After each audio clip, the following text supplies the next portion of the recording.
پناہ مانگتا ہوں میں اللہ کی شیطان مردود سے، اللہ کے نام سے جو بڑا مہربان نہایت رحم فرمانے والا ہے۔ اور یاد کرو جب ہم نے بنی اسرائیل سے پختہ عہد لیا تھا کہ اللہ کے سوا کسی کی عبادت نہ کرنا،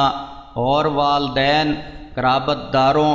یتیموں اور مسکینوں کے ساتھ اچھا سلوک کرنا، اور لوگوں کے ساتھ حسن اخلاق سے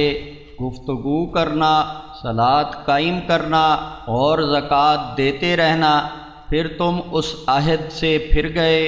سوائے تھوڑے سے لوگوں کے، اور تم تھے ہی پھر جانے والے۔ اور جب ہم نے تم سے عہد لیا تھا کہ دیکھو آپس میں خون ریزی نہ کرنا اور نہ ایک دوسرے کو ان کے گھروں سے نکالنا، پھر تم نے اقرار بھی کیا تھا اور تم خود اس کی گواہی بھی دیتے ہو، پھر تم ہی ہو کہ ایک دوسرے کو قتل کرتے ہو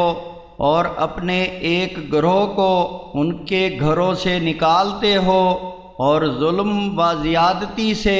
محاذ آرائیاں کر کے ان پر غلبہ حاصل کرتے ہو،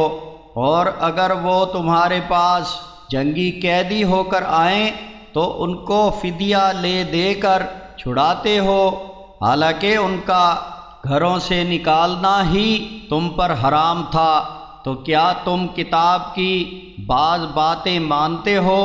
اور بعض کا کفر کرتے ہو؟ تم میں سے جو کوئی ایسا کرے گا تو اس کی سزا اس کے سوا اور کیا ہوگی کہ دنیا کی زندگی میں رسوائی، اور قیامت کے روز ایسے لوگ شدید عذاب کی طرف پھیر دیے جائیں، اور اللہ تمہارے کاموں سے بے خبر نہیں ہے۔ یہی لوگ ہیں